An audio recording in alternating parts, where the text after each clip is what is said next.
অনেক দিন আগের কথা। এক গ্রামে বাস করত গরিব কৃষক আক্কাস আলী। সারা দিন জমিতে কাজবাজ করেও তার সংসারে অভাব কাটত না। আহা, কত পরিশ্রম করি, তবুও পেটে ভাত জোটে না।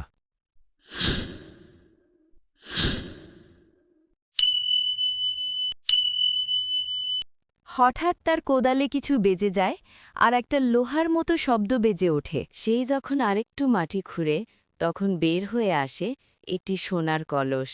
আরে, এটা তো দেখছি একটা সোনার কলস, কিন্তু এর ভিতরে কি আছে? একটা কাজ করি, কলসের মুখটা খুলে দেখি ভিতরে কি আছে।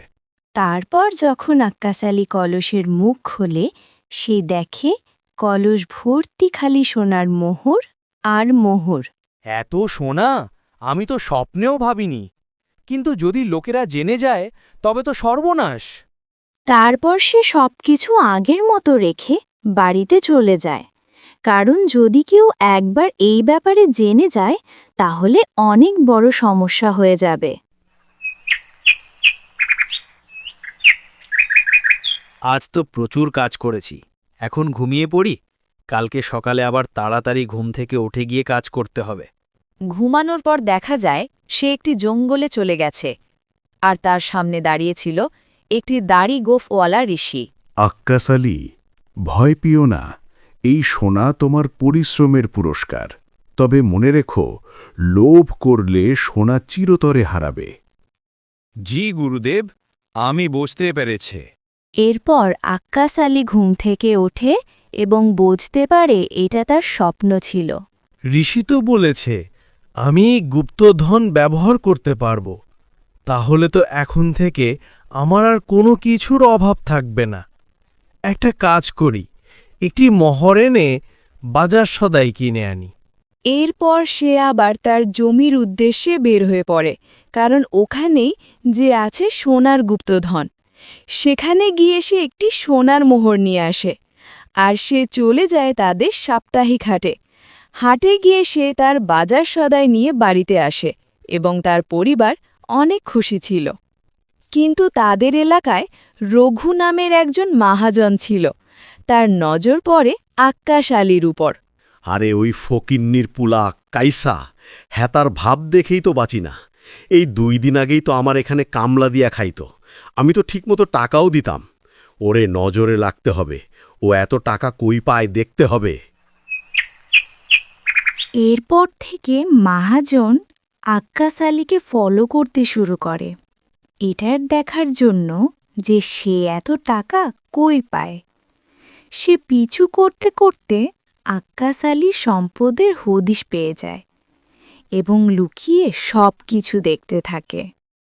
তারপর যখন আক্কাস আলী চলে যায়, তখন সে গিয়ে সোনার কলস উঠাতে গেলে দূর থেকে একটি আলোকরশ্মি এসে তার উপর পড়ে, আর রঘু মহাজন সেখানেই ইন্তেকাল করেন।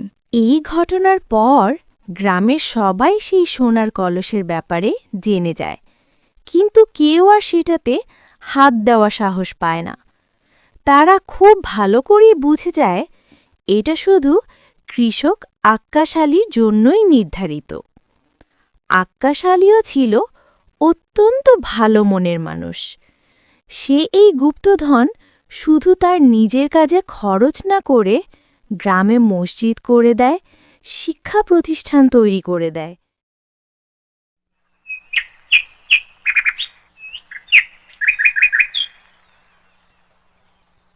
অনেক দিন আগের কথা, যখন দেশে রাজতন্ত্র ছিল, একটি গরিব রাক্ষল ছিল, তার নাম ছিল আক্কাস আলী। তার কাজ ছিল সারাদিন মাঠে গরু ছাগল চড়ানো। এভাবেই সে সামান্য পরিমাণ অর্থ উপার্জন করত, আর এই সামান্য আয় দিয়েই সে খুব সুখে দিন কাটাচ্ছিল। তার পরিবারে শুধু তার স্ত্রী রয়েছে। তার স্ত্রীর নাম মিনা। ওই রাজ্যের রাজা ছিল রাজা রাজচন্দ্র রায়। সে রাজ্যের রাজা হলেও তার মনে ছিল না শান্তি, ছিল না কোনো সুখের ছিটে ফোটাও। কি ব্যাপার মন্ত্রী মশাই, আমার মনে কোনো শান্তি নেই কেন? আমি তো এ রাজ্যের রাজা। মহারাজ, জানি না এরকমটা কেন হলো, কিন্তু এরকমটা তো হওয়ার কথা ছিল না। আরে মন্ত্রী মশাই, তোমাকে এখানে পয়সা দিয়ে রেখেছি আমাকে সান্ত্বনা দেওয়ার জন্য না। এখন এর সমাধান কি সেটা বলো। মহারাজ, ভালো একটা বুদ্ধি বের করতে হলে আমাকে একটু ভাবার জন্য সময় দিতে হবে। ও, এখন তোমার সময় লাগবে? আচ্ছা, ঠিক আছে, তোমাকে কালকে পর্যন্ত সময় দিলাম। তার মধ্যে যদি এর সমাধান না পাই, তাহলে তোমাকে সহ রাজদরবারের সবাইকে ছাঁটাই করে দিব। জহুকুম জাহাপানা, আমি কালকের মধ্যেই ভালো একটা সমাধান নিয়ে আসব। এরপর মন্ত্রী রাজমহল থেকে তার বাড়ির উদ্দেশ্যে বের হয়। রাস্তা দিয়ে যাওয়ার পথে তার সাথে একজন বয়স্ক লোকের দেখা হয়। আরে কে, মন্ত্রীমশাই না? হ্যাঁ, আমি তোমাদের মন্ত্রীমশাই। কিন্তু আপনার চেহারাটা কেমন জানি শুকিয়ে গেছে।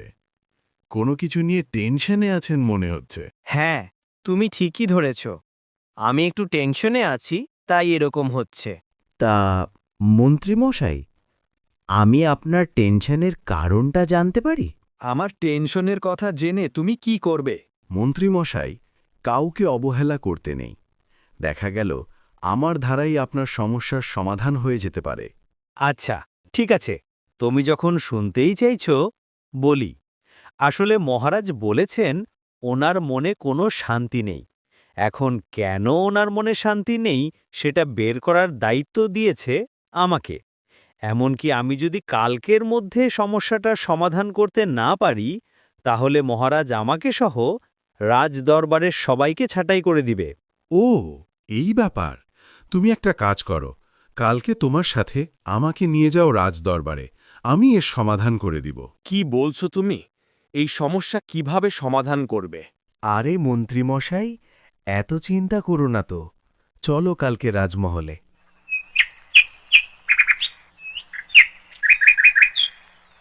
পরদিন সকালে মন্ত্রীমশাই সেই লোকটাকে সাথে করে রাজমহলে চলে যায়। ও, মন্ত্রী মশাই এসেছ? তা সমস্যাটা কি সমাধান করতে পেরেছ নাকি রাজ্য ছাড়ার জন্য প্রস্তুতি নিয়েছ? আজ্ঞে মহারাজ, আমি আপনার রাজ্যের একজন প্রজা। আমার কাছে আপনার সমস্যার একটি সমাধান আছে। কি বলো, তোমার কাছে এর সমাধান আছে? আচ্ছা, তাহলে বলো দেখি তোমার সমাধান কি? মহারাজ, আপনার এই রাজ্যর একজন ভালো সত্যবাদী লোক খুঁজে বের করতে হবে। কিন্তু সত্যবাদী লোক কিভাবে খুঁজে বের করব? মহারাজ, তার আগে আপনাকে রাজদরবারে কিছু লোক নিয়ে আসতে হবে। আচ্ছা, ঠিক আছে, লোক নিয়ে আসব। তারপর? মহারাজ আগে নিয়ে আসেন, তারপরেরটা তারপর বলবো। তারপর মহারাজ রাজ্য থেকে কিছু লোককে এনে হাজির করে রাজদরবারে। দেখো, তোমার কথা মতো কিছু লোককে এখানে হাজির করা হয়েছে। মহারাজ, আমার কাছে কিছু সিদ্ধ করা গোলাপের বীজ আছে। এগুলো সবাইকে একটা করে দেবেন আর বলবেন এটা রোপণ করে গাছ বড় করতে। যার গাছ সবচেয়ে ভালো হবে তাকে পুরস্কার দেওয়া হবে। আরে বলছো কি? কিন্তু এই সিদ্ধ করা বীজ থেকে তো চারা জন্মাবে না। মহারাজ, এটা তো শুধু আপনি আর আমি জানি, ওরা তো জানে না। আর ওদের বলবেন ওদের গাছ নিয়ে 1 মাস পর রাজদরবারে আসতে। আরে এতে করে কিভাবে সত্যবাদী লোক খুঁজে পাব? মহারাজ সময় হলেই দেখতে পাবেন। আপনি আর দেরি না করে এখনই সবাইকে বলে দেন। সবাই মনোযোগ দিয়ে শোনো, আমি তোমাদের জন্য একটি প্রতিযোগিতার আয়োজন করেছি। আমি তোমাদের একটি করে গোলাপের বীজ দেব। সবাই সেই বীজটা নিয়ে গিয়ে বাড়িতে রোপণ করবে। 1 মাস পর সেটা নিয়ে সবাই রাজদরবারে চলে আসবে। যার গাছটা বেশি ভালো হবে তাকে 1000 স্বর্ণমুদ্রা দেওয়া হবে। তারপর সবাই সেই বীজ নিয়ে বাড়িতে চলে যায়। রাখাল আক্কাস আলীও বীজ নিয়ে বাড়িতে আসে আর সেই বীজটা একটি টবে রোপণ করে। গিন্নি, শোনো, আমি একটু মাঠে যাচ্ছি, তুমি টবে একটু পানি দিয়ে দিও। এরপর আক্কাস আলী তার কাজে চলে যায়। আরে, আমার স্বামী তো বলে গেছিল গাছটাতে পানি দেওয়ার জন্য। যাই গিয়ে আগে পানি দিয়ে আসি। এরপর মিনা ঘর থেকে বের হয়ে গিয়ে টবে পানি দেয়। অন্যদিকে আকাশ তার কাজ করছে। কাজ শেষে বাড়িতে ফিরে আসে। এরপর তারা দুজন গিয়ে ঘুমিয়ে পড়ে। তারপর ৪-৫ দিন চলে যায়, কিন্তু তারা দেখে তাদের টবে এখনো পর্যন্ত কোনো চারা জন্মায়নি। কি ব্যাপার বলো তো? তবে এখনো পর্যন্ত কোনো চারা জন্মালো না? তুমি কি নিয়মিত পানি দাও? আরে আমি সত্যিই বলছি, আমি দিনে 2 বার করে পানি দেই, একবার সকালে আরেকবার বিকেলে। তাহলে এখনো পর্যন্ত কোনো ছাড়া জন্মালো না কেন? ধৈর্য ধরে দেখো, হয়তো আরও পরে চারা জন্মাবে। আচ্ছা ঠিক আছে গিন্নি, আমি মাঠে যাই, তুমি টবে পানি দিও। এরপর রীতিমতো আক্কাস আলী তার কাজে চলে যায়, আর মিনা টবে পানি দেয়। এভাবে প্রায় ২০ দিন পার হয়ে যায়, কিন্তু এখনও তাদের টবে কোনো চারা জন্মায়নি। দেখতে দেখতে ১ মাসের সেই সময়টা শেষ হয়ে যায়, এবং সেই দিনটা চলে আসে যখন তাদের সবাইকে রাজদরবারে তাদের গোলাপের চারা নিয়ে উপস্থিত হতে হবে। গিন্নি, আজকের তো সবাইকে রাজ দরবারে উপস্থিত হতে হবে, কিন্তু আমি কি নিয়ে হাজির হব? আমাদের টবে তো কোনো ছাড়া হয়নি। দেখো, এখানে আমাদের তো কোনো দোষ নেই, আমরা তো চেষ্টার কোনো কমতি রাখি নাই। তুমি একটা কাজ করো, এই খালি টবটা নিয়েই যাও, বলবে যে আমাদের বীজ থেকে চারা হয়নি। এরপর আক্কাস আলী সহ বাকি সবাই রাজ দরবারে উপস্থিত হয়, কিন্তু অবাক করা বিষয় হল আক্কাস আলী ছাড়া বাকি সবার টবেই ছাড়া জন্মিয়েছে। এটা দেখে তো রাজা রীতিমতো অবাক। আরে কি ব্যাপার, বীজগুলো তো সিদ্ধ ছিল, তাহলে চারা জন্মালো কিভাবে? মহারাজ, ভালো করে দেখুন, একজনের টবে কোনো গাছ নেই। আরে ছাড়ো তো, একজন ছাড়া বাকি সবার টবেই তো গাছ জন্মেছে। মহারাজ, আপনি এখনও বুঝতে পারেননি, সবার বীজ তো সিদ্ধ মৃত বীজ ছিল। ওরা নিজেরা ভালো বীজ এনে রোপণ করছে পুরস্কার পাওয়ার লোভে। শুধুমাত্র এই লোকটাই এখানে মিথ্যার আশ্রয় নেয়নি, তাই তার টবে কোনো গাছ নেই।